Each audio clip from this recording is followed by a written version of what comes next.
Welcome to the All Ambient podcast, where we dig into the creative process, hear untold stories, and explore the brilliant minds behind some of the finest ambient music out there. I'm your host, Mike Graff. I'm excited to be in this together with you. Let's get going.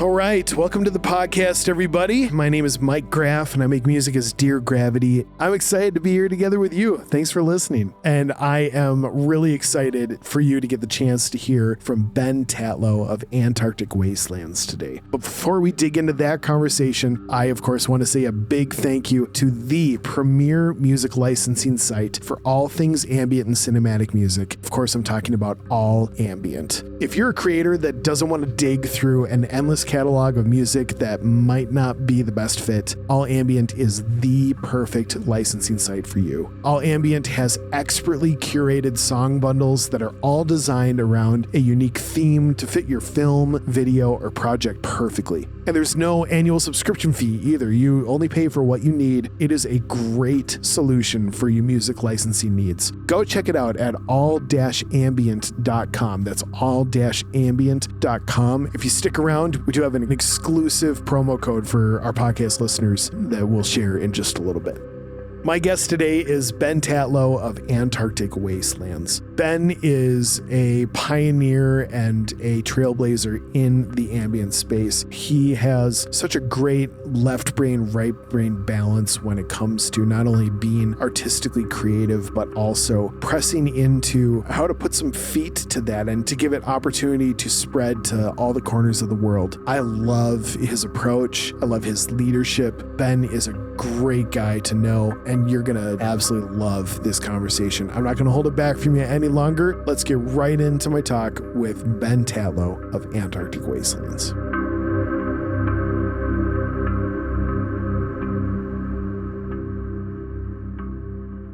Well, my guest here today on the All Ambient podcast is someone who I'm sure most everyone listening to this is at least familiar with the name, and hopefully not just the name, but one of the many different ways that he invests into the music world, the ambient genre, the licensing space, so many different things, running independent labels, and amidst all of that, being a really good hang and a guy who I just really enjoy spending time with. We are here to welcome the founder of Echoes Blue Music, the founder of All Ambient, but also a monster musician making music as Antarctic Wastelands, amongst other projects. I am so thrilled to be hanging with Mr. Ben Tatlow. Ben, welcome to the All Ambient podcast, man. Thank you so much. That is a very kind introduction. And just grateful to be here and to be chatting music with you and to be, just exploring all ambient and what that kind of means to the licensing world and beyond.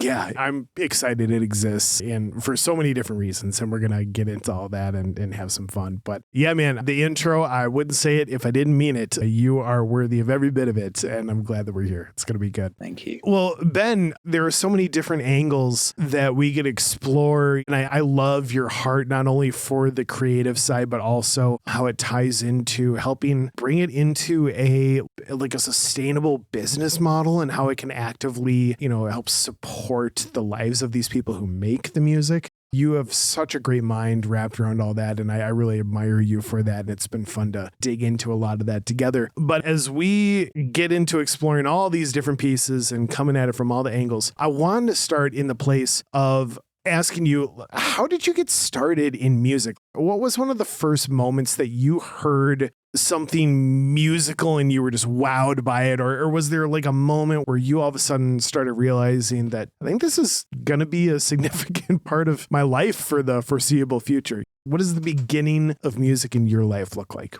Yeah, it's kind of been a gradual process. I grew up in a very musical family. My parents are both musicians. My dad's in the classical world. So my dad's an opera conductor and amongst other things. And my mum's a musicologist, but I was kind of around a lot of classical music growing up. Some of my earliest memories sitting restlessly in kind of opera productions, rehearsals, and those kind of things. So I was around that kind of music throughout my childhood. I guess when I got a little bit older, I was exposed to obviously a far wider remit of music, including a lot of electronic music, which is kind of initially where I got into composition and production with a very early form of Cubase. I think it was my first. Yes. Yeah, like kind of, I guess maybe it could do 8 tracks on the computer I had, maybe. Before it starts smoking. But exactly. And I think it may have been MIDI only or something. I don't know. Like it was very early. Yep. But I never really assumed that I would get into music. I was kind of, I guess, less classically inclined than my parents and my siblings. So I was like, oh, I'll go and do something else. This is just kind of a fun hobby. But I ended up studying music at university, and I kind of just from there was like, okay, you know what? This is something that I do feel very passionately about in a way that is my own. And I actually ran a record label at a university, which did absolutely nothing, but it was a fun experience. We offered free downloads of really abstract electronic music. Oh, that's awesome. And then I worked in business for 5 years before saying, you know what? No, I've still got this bug. I still need to write music. This is kind of my passion. So yeah, launched Salt of the Sound back in 2013, which was me and my wife's first foray into the kind of real music world, if you like. And that was 10 years ago. So from there, things have just Happy kind of 10-year anniversary, man. My goodness. Thank you. Yeah. It's kind of weird. I was reflecting on it that we've had 10 years of Salt of the Sound, then 5 years of Echoes Blue Music, which is our label. And then, this year is the launch of the next thing, All Ambient. So really excited to see how just the connections have continued to grow and develop, and all the people we've met along the way. It's just been quite the journey. It really has. And not to insert myself into your story, but I'm really grateful for, and kind of around, maybe not right at the inception of Echoes Blue, but for Echoes Blue to take a chance on me and bring Dear Gravity into the fold. And for that to be something that was, I think it was really, maybe this is assuming too much, but I think at the time it was mutually beneficial. I know for sure on my end, I just was really grateful for the timing of all that. And it's hard to believe that's even been, 4 or 5 years. So, my goodness. Wow. Oh, it was definitely mutually beneficial. It was, and it continues to be. And you were our first, or Dear Gravity was our first non-me artist, if that makes sense. So the first time we could, because Echoes Blue was really conceived as an umbrella brand over the various projects that I and Anita, my wife, we had, just to kind of be like, hey, if someone asks, where do I find your music? We point them to Echoes Blue website, and they're like, okay, we can understand it. But then it just made sense to bring other people along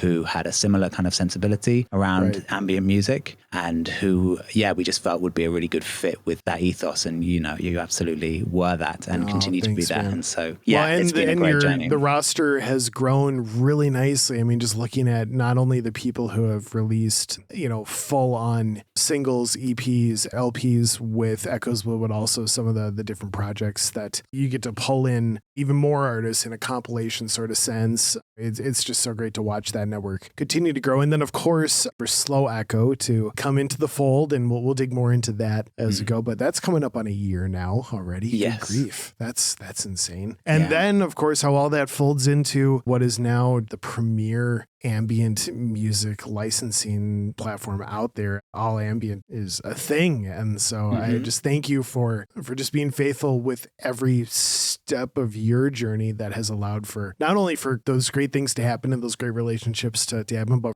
it doesn't stop growing, right? You have such a heart for not just for growth in the platform, but growth in just people and in helping everyone who touches stuff be their best. And so that's what excites me, is that the trajectory just continues to aim up and up and up.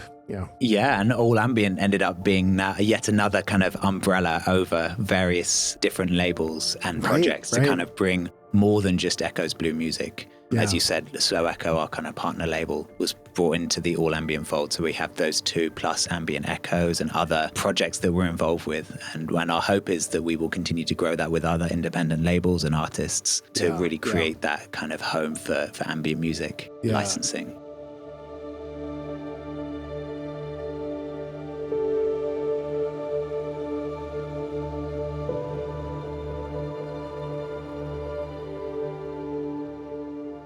So I've had this kind of burning question in the back of my head. Because I think you and I operate very similarly in different roles and different respects, but I think we operate similarly in the sense of all the things that we do in the creative space, like to actually create the artistic side of things, but then also all the different ideas and more of the like business or perhaps entrepreneurial side of things that, maybe falls into more of a left brain category versus right brain category. Both are extremely important and both are really, in a lot of senses, they're a lot of fun. But what I've been wanting to ask you is, how do you develop your rhythm, your creative process in a sense? Because I can only imagine that there are times, maybe I'm projecting this, but I can only imagine that there are times where maybe you're working on label stuff that you would rather be working on, some more Antarctic Wastelands material.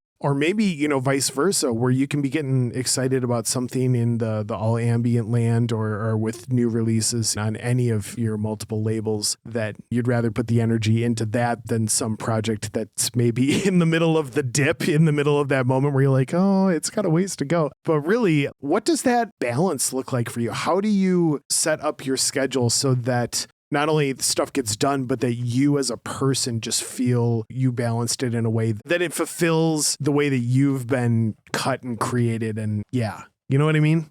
100%, yes. And I'm not sure I have a profound answer for it, but I do. Any answer from you is profound. Definitely not true. No pressure. Should ask Anita. Definitely not true.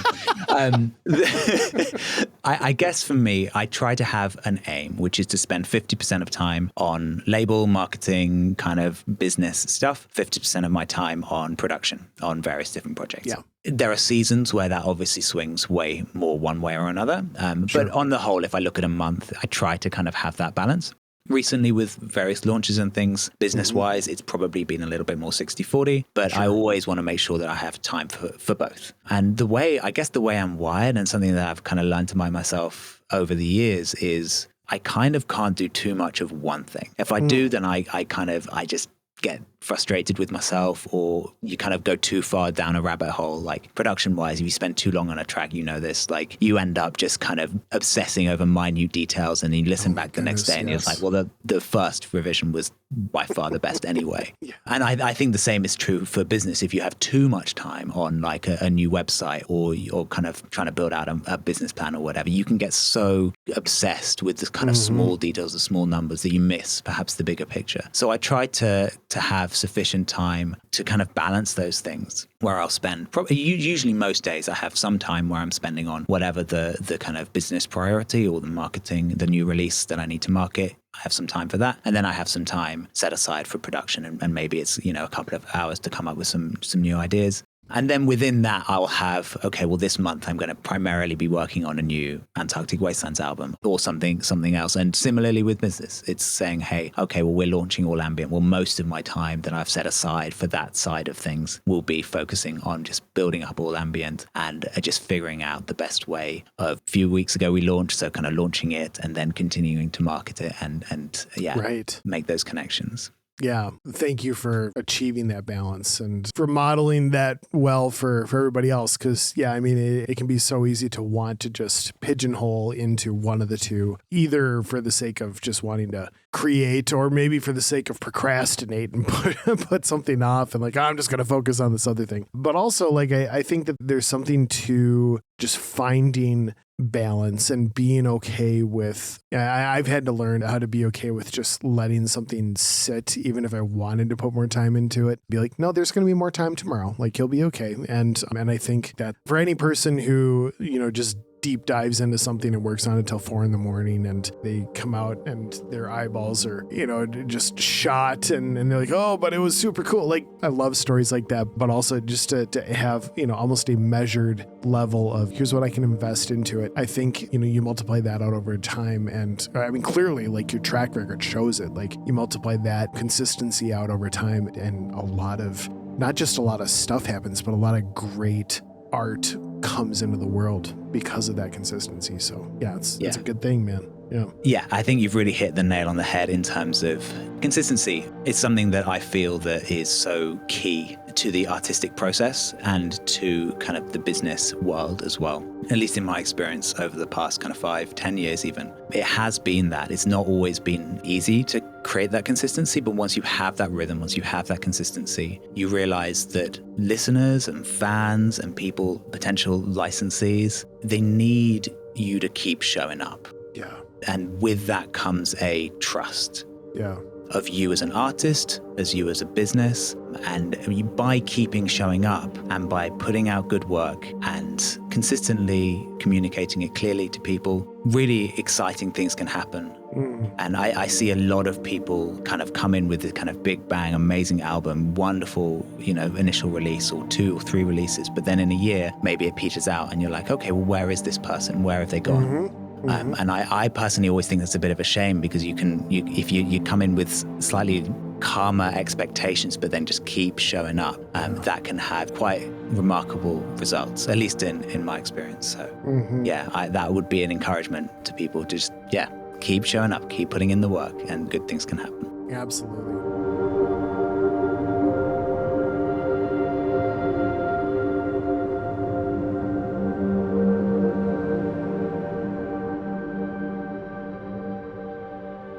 So we're going to talk about the namesake of this podcast a little bit, all ambient, of course. I am just so very, very pleased that all ambient is now a thing that exists in the world. I really am, for multiple reasons, and I've got my own thoughts. But man, I want to give you the chance to speak into all ambient a little bit because it is like you said, it's a newer offering to the world, but it is something that I think is very necessary, and it's something that really solves multiple problems that I think were out there, and is really just a great solution for a lot of different people who might find their needs in this particular lane. So, and with you, I mean, really you, Ben Tatlow, being the one who spearheaded this entire operation, I'm so grateful for your hard work into this. It's been a long time coming. Thanks for doing it. But just pretend that I'm someone who's just kind of stumbled onto all ambient. Tell me why all ambient is important, why, like what it is, but also like why it needs to exist.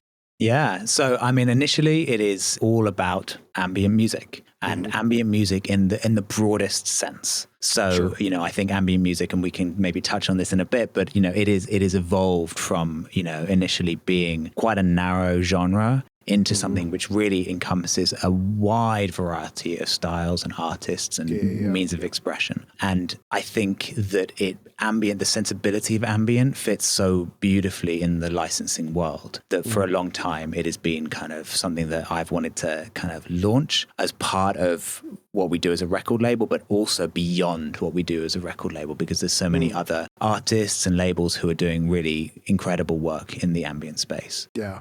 Why does all ambient exist when it's launched form? Right. The intention is to create curated collections and albums, but specifically collections of music around a theme and a way of expressing ambient music, so that you kind of cut through. If you're on other licensing sites, and there's a great need for all kinds of licensing sites, but if you're on other licensing sites, you'll have to scroll through a lot of music to find what you are looking for. And some of that can be very high quality, but also some of it can be quite generic ambient music. Yep. And so what we want to do is just cut right through that, say, hey, you are looking for dark, moody, mysterious ambient music. Okay, here's your collection. Here's 8 tracks. Those 8 tracks will do exactly what you're looking for. Similarly, you're looking for something magical, mysterious. Okay, here is your collection. This is what you're looking for. Yeah. That you want something which gives you kind of a warm, fuzzy feeling in whatever video or project you're working on. This is your collection. And so that's the idea behind it, to kind of really simplify the process for potential licensees to be able to find the high quality ambient music that they are looking for. Yeah, I think that it's such a necessary offering for a lot of people, a lot of creators out there, people who are, the music supervisors who are looking to line up the different cues they're trying to fill in for their projects. It's the sort of thing where it's almost like, I'm trying to think of the example, but I use Text Expander on my computer. There's so many different versions of it, Keyboard Maestro and all that stuff. But essentially, like if I type a 2-keystroke shortcut, it will then generate 3 or 4 paragraphs of stuff that I typically email to a person who asked me this question or a person who asked me that question. And it seems about every month I get a report from them that says, you've used it this many times and here's how many hours of your life it has saved you. And it's kind of fun to look at that, especially when, and it's a minimal charge, but every year when the bill comes up and it's like, hey, and by our count, it kind of looks like we saved you, this many dozens or hundreds of hours. And I kind of laughingly think of the world of all ambient as being almost that same sort of thing in a sense, to creators, to music supervisors, to people who, like you said, who are looking to find the ambient music that's a great fit for their project, but not having to drag through this laundry list of a catalog, and their ears are getting tired and they're just like, man, I can't do it. For the team at All Ambient to have curated these songs that fit, not just are great songs within themselves, but that fit really, really well together and can function together inside of a project. I mean, how many hours is that going to save me as a creator? At the risk of this sounding like a full-blown commercial, which we're both horribly biased by this thing, but honestly, like how many hours is this going to save someone who's trying to drag through stuff? And let's not even mention the person who finally just gets exasperated by looking through this catalog and just says, fine, click, and I'm going to find something. And then you just sort of deal with it as like a temp track. And then at some point you're frustrated with how that one sounds. And so you just got to get like right back into it. So it's, even though you've found a quote solution, it's still not the right one. And you got to go fix it later. I think that All Ambient really is doing the service, not just in this being something that's an affordable opportunity, but also just the amount of life and the amount of margin that it's going to be giving back to creators, I think is really a big deal. And that's something that I look for in my life, different ways that I'm able to, save hours doing this or hours doing that. So I think for me, that feels like one of the biggest gifts of the All Ambient experiences is that. Yeah. Yeah. And that's absolutely my hope, to just be a bit of a shortcut, be a bit of a kind of just a massive time save for people. Yeah. Yeah. And also be good value. This is, we are pricing things at a specific point, but there's plenty of discounts. This is different tiers for different, depending on who you are as a licensee. If you're someone who's just starting out, or if you are, looking for a commercial license. Yeah. But it's also really good for artists. And, when we talk about licensing, I think there's a balance between quantity and quality, as with most things in life. And one of the things that I've been quite passionate about with All Ambient is making sure that if someone downloads or licenses music through our site, that the artists get a fair share of that. Sure. And so, at this point in time, it is you kind of one and done licenses. So you buy or you license this collection. There's no subscription. There's no kind of ongoing commitment there. But then, that money goes straight into the artists. Yeah. And it's not combined in some kind of algorithm, which then spits out a number at the end of it. And then the artists get a small, $50 or whatever. Yeah. So from my perspective, that aspect of it was also an important part of the whole picture. Is okay, how do we treat our licensees really well? How do we provide a service to them that is super valuable and worth the investment financially? But similarly, how do we support our artists in a way that feels kind of really good and feels authentic? Well, I mean, it's like chain coffee shop versus the local folks down the street who have kind of a unique thing going on. I don't mind paying an extra $1 or $2 to the local shop, because not only is it, I mean, it's a really good cup of coffee, and I think it beats a lot of the chains. The shout out to Curiouser Coffee in suburban Twin Cities, Minnesota. But not only is it, just a great cup of coffee, but also I know that extra elevated price isn't towards the product being that much better, but also like it's supporting the specific people who are walking around and managing the place and who are, their families are being fed because people are showing up in the shop versus more of a chain location where you're never going to meet the people who are actually like, running the company, and the employees almost just feel like, I'm employee X0295 instead of like, hey, I'm John, or hey, I'm Sue. And so this almost feels a little bit like the music licensing version of support local or something like that. And not that it's local. I mean, it's clearly international, and we have artists from all over the planet and making great stuff from just about every continent. But yeah, the ability to support in a independent way that is growing, and the momentum is there, and it's so great to see people, engage with this. But ultimately, like, we get to connect with them. All Ambient gets to connect personally with the creators. And I think that's a really special thing. That relationship is a special thing. For sure. And that's another key aspect to what we offer as All Ambient, which is that personal service. And I would say my hope in the future is that it's kind of a 50-50 split of, people showing up on the website, figuring out this is the collection or the album they want to license and just doing that. But then also 50% of, hey, we partner with creators and their projects, and we come up with really interesting ways of working together, mutually beneficial ways. So yeah, that's definitely something that I feel like we want to offer as a service. And we're already partnering with a few different apps. So it's an exciting time for All Ambient. And yeah, I'm looking forward to seeing how everything kind of unfolds in a consistent way.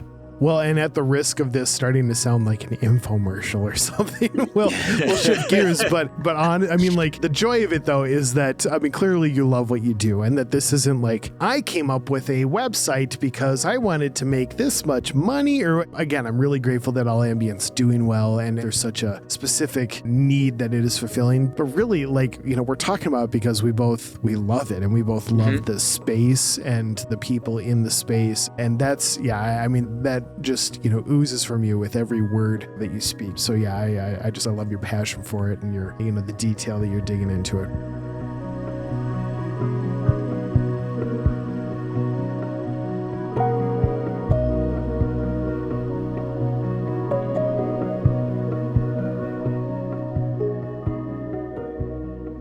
But yes, for the sake of having this be an hour-long advertisement for All Ambient, we're going to keep moving on. All sorts of great stuff. But it's not even hard to do, though, because you are, not only are you this great label head and helping bring All Ambient to life and all these other projects, you have accomplished boatloads with making music amongst other monikers, certainly Antarctic Wastelands, which has really found credible audience in the ambient world, and just seen some of the really special ways that stuff has taken off for you. And I'm really excited for you in that, man. Tell me about what Antarctic Wastelands means to you. Like right now, like what is your favorite part about creating as Antarctic Wastelands? That's a good question. Initially, so it's kind of gone through different iterations. Yeah. So initially it was the slogan I had for it was frozen ambient soundscapes. I think those are the 3 words I used. They're such good 3 words. I like those 3 words. And I wanted to embody that in the music. And so the initial album that I wrote was very much kind of soundscapey and cold sounds, and you're kind of dialing into that side of things. And I was living in Sweden at the time, so that was kind of pretty natural fit. Yeah. But over time, I felt like, okay, I've kind of said that music, it's not that was bad. It's not that I will never write music like that again, but I've explored that part of the project. Let's look into some other areas. And so each of my kind of main projects, I kind of have a theme or a field that I want to explore a little.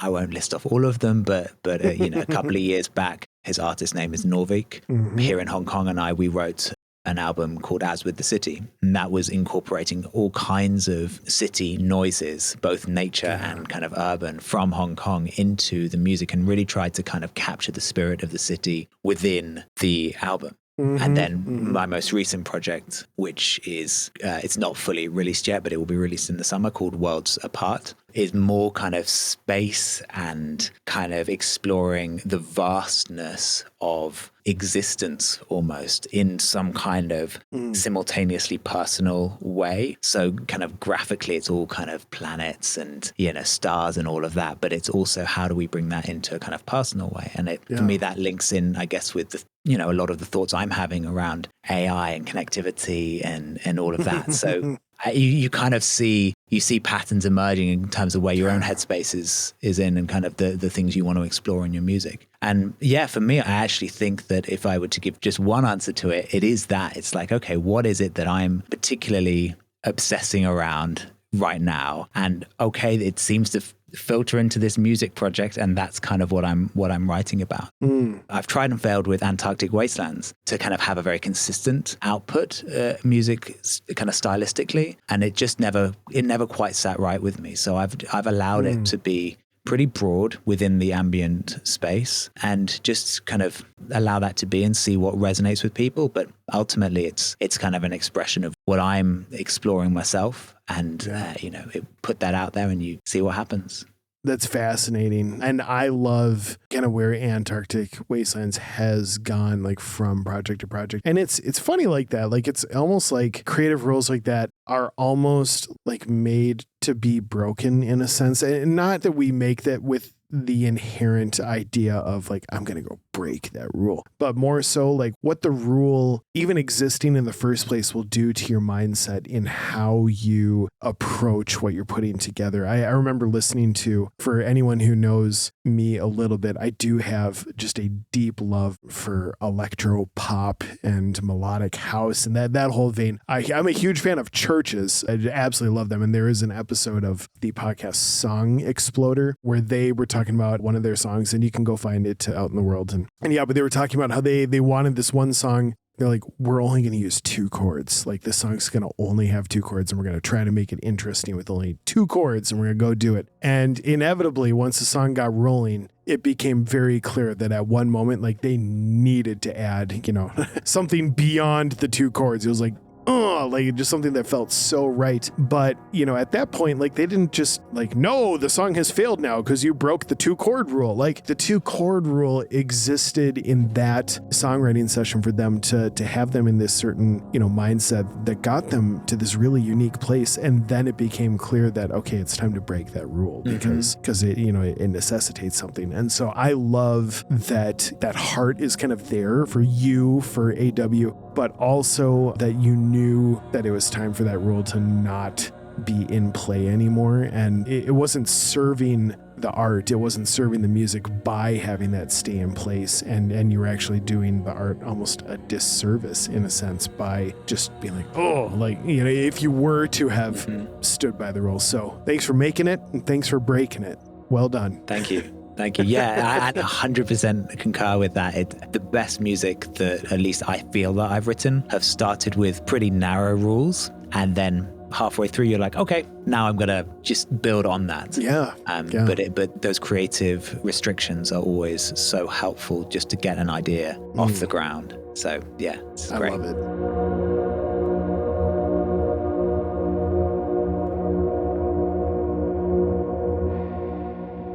Okay, Ben, are you ready for the all ambient lightning round? Yes, I'll try to be as lightning as I can. Well, if your answer is more than 3 seconds, well, that's why we call it the lightning round, because lightning will literally come and strike it. No, I'm kidding. Completely kidding. You can answer as long as you want, but just don't even think too hard about it. Snap judgments. We're just going to go for it. What are you geeking out about right now? Whether it's like some music that you're listening to or some piece of gear or some new plugin or something. What are you geeking out about right now? Can I use a prop? Yep. All right. For anyone watching this on video, okay. here it comes. I just realized it's not a video podcast, is it? Well, then we'll have to use... this could... Yeah, okay. All right, we'll go. All right. Let's hear the prop.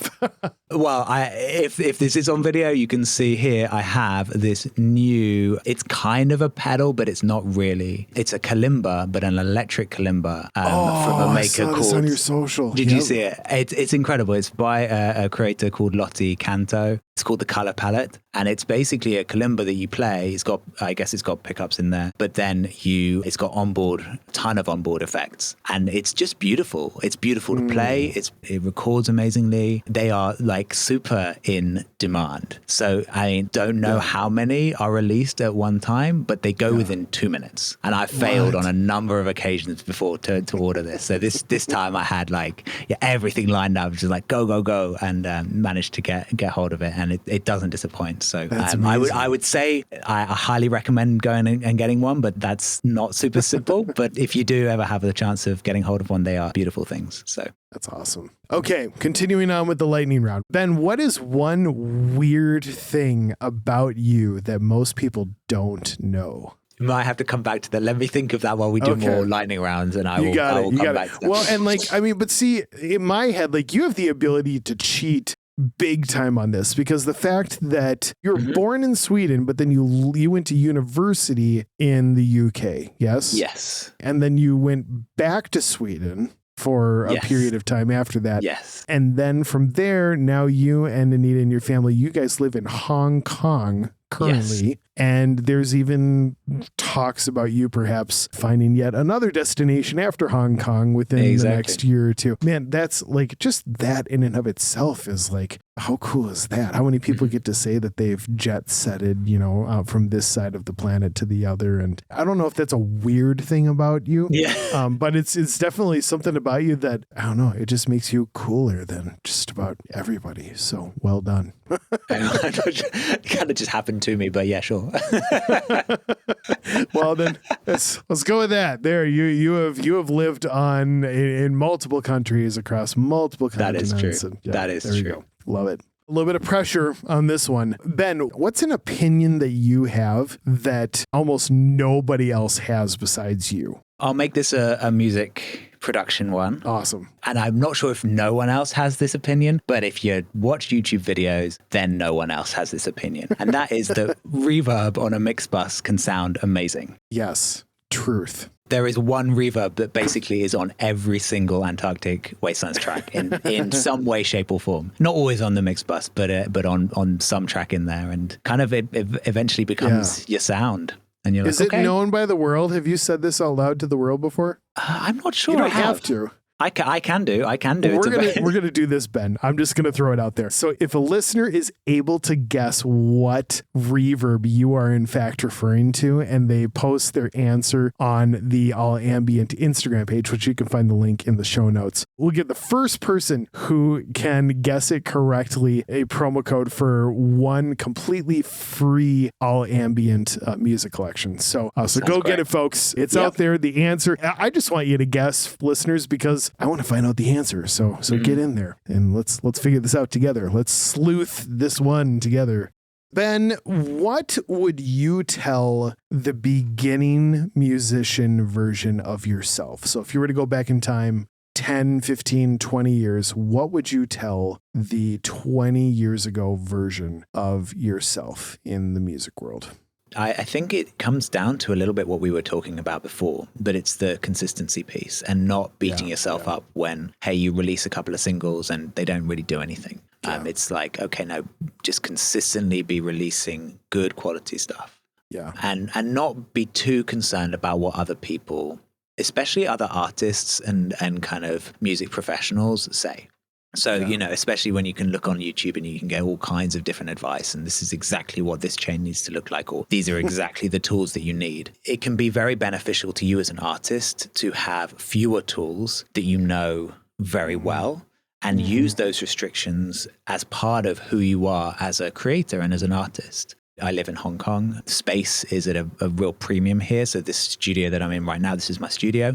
Most people don't have even that. So, I'm incredibly fortunate to have this space, but it doesn't have space for a whole ton of synths and, outboard effects and all the rest of it. Sure. So I have one synth. I've got a little 500 series up here for vocals, but everything else is kind of in the box. And even there, I don't have a whole ton of software synthesizers or sounds. But to kind of really get to know your equipment and to be okay with the fact that it doesn't look like a kind of massive pro studio. Yeah. If you can rest in that, and then you realize, hey, everyone's kind of doing the same stuff. And ultimately, it's what it sounds like at the end that matters. And it doesn't really matter how you get there or what the inputs are. Or what your studio looks like. That's a great reminder. And to keep focused on the things that, putting energy into the things that really do matter and do make a difference instead of a lot of stuff that we think might make a difference, but is really just kind of superfluous. And I'm with you. It's a good word, man. Yeah, and I, if I can add one thing to that as well, it's taking care of the people who show an interest in your music, kind of going above and beyond. If there are people who, comment on your YouTube channel, especially when you're starting out, like who comment on your YouTube channel or, write you an email or follow you on Instagram, like the more you can develop that relationship with those people in a way that's authentic to you, that is where growing a fan base starts. And that's what can carry you through all kinds of different stages. So, hey, okay, well, if one of the big streaming platforms were to disappear, it's fine because your fans are going to find you. But I feel like there's a risk with a lot of artists, especially recently, who, maybe their streaming numbers are very, very large on one platform, but they don't necessarily have a following of core people who will find them wherever the music is. Yeah. And so that would be another kind of encouragement to people, like find your people, nurture those people so that whatever happens, they will find you wherever your music is and will support you in that way. I love it, Ben. That's awesome. Final question, Ben. I actually haven't asked this to any of our All Ambient podcast guests yet. So you are the first one who's being asked this question, but I really want to do it. So here we go. Ben, if you could continue making music, but you were forced to switch genres, what would you create? How far away from the genre of ambient music do I have to go? Like, how far to the other end of the spectrum does it need to be? Tell you what, you answer the question and I'll tell you if you're cheating or not. We'll go with that. If it feels like your answer is cheating, then it's probably not the right answer. Right, exactly. I've got a whole bunch of ideas and now I know that's just ambient. Especially now I've said like all ambient encompasses all genres of ambient music, all different styles. And I'm like, well, if I say ambient post-rock, that's not really it, no, is it? You've really shot yourself in the foot at this point. Yeah. I was about to be like, I'll do some abstract experimental stuff. And I'm like, nope, that's basically just ambient too. You know what? I think I would go much more electronic and kind of like EDM stuff. I used to write much more in that kind of genre, trance. I love, a lot of my early kind of listening experiences to electronic music was trance music. And I think I would probably in another life have gone down that route. So I'll say kind of just go for euphoric trance. Why not? Yes, absolutely. Well, when that life comes and that music finds the light of day, I can't wait to listen to it. But in the meantime, I'm so very happy to listen, not only just to listen to everything that you put out, but to get the chance to hear from you and to be creating some really fun things together. And Ben, just thank you for your time today. Thank you for everything that you invest into, every person that you invest into, and helping bring just some great art and some great platforms and labels and just everything together that champions the ambient genre and gives more and more and more people the chance to listen to some really great music and use it where it is intended to go. So just thank you for all of that. Thank you for being here today on the All Ambient podcast. Thank you so much for having me. And thank you, Mike, for everything that you are bringing to the All Ambient experience. I'm so excited about this podcast and from hearing all the other people who will be a part of it. So thank you.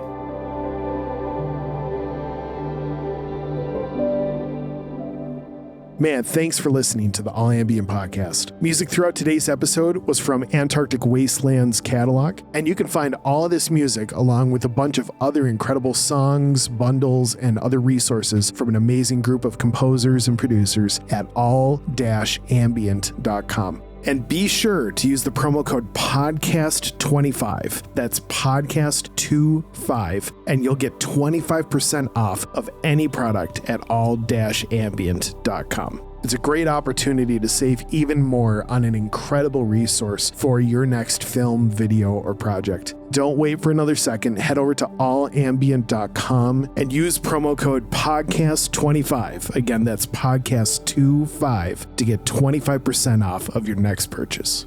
Make sure that you subscribe to the podcast so you can catch every conversation we have with all these incredible people who share the same passion. I'm looking forward to the next time. I hope that you are too. Can't wait to see you then, and until then, have an incredible day. Here's hoping that this music and the heart behind it makes your day and life that much better. See you next time.